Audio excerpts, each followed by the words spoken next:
We are seeing places that had traditionally the top sheep producing states in the US are stressed. We are slowly losing our sheep population in this country.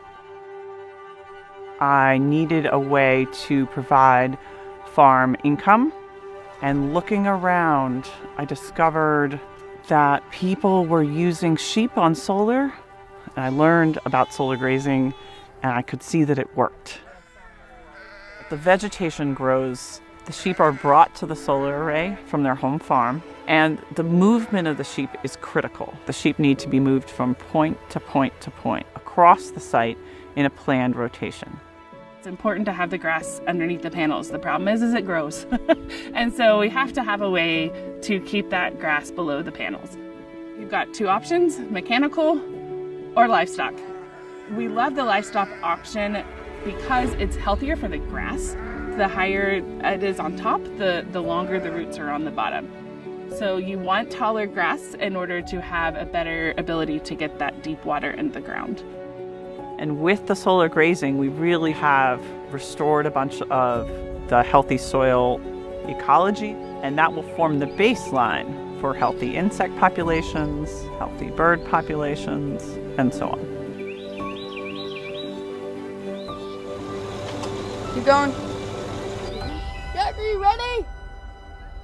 My husband and I both sought out to get a farm, but I never would have ever dreamed that I would be a head shepherdess with a flock of sheep that know me and come running, and that my kids are farmhands and we get to do amazing work as a family.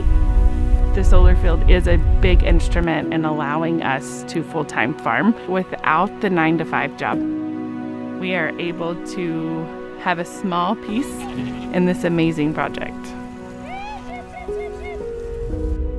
2005, I was in the banking business. 2008, we all know what happened there. Went to the oil field. The oil field lasted for 5-6 years. We had a boom, lost my job.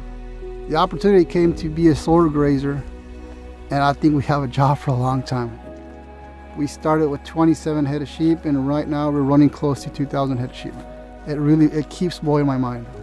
A lot of families out there, a lot of people who are in the farming business that are giving up. It's going to give new hope for them, though.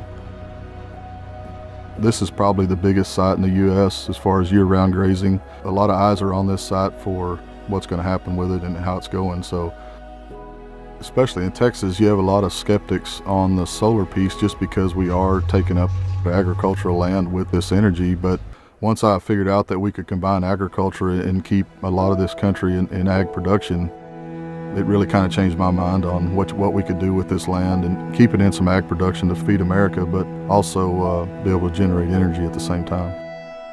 I spent a long time always saying, be part of the solution, don't be part of the problem. And that was sort of a guiding principle of how I was trying to live. So I came to Lightsource to realize the dream.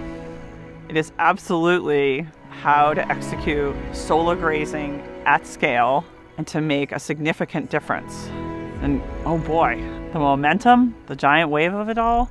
You know, we're not building a little power plant over here in a box. You know, we're working the land.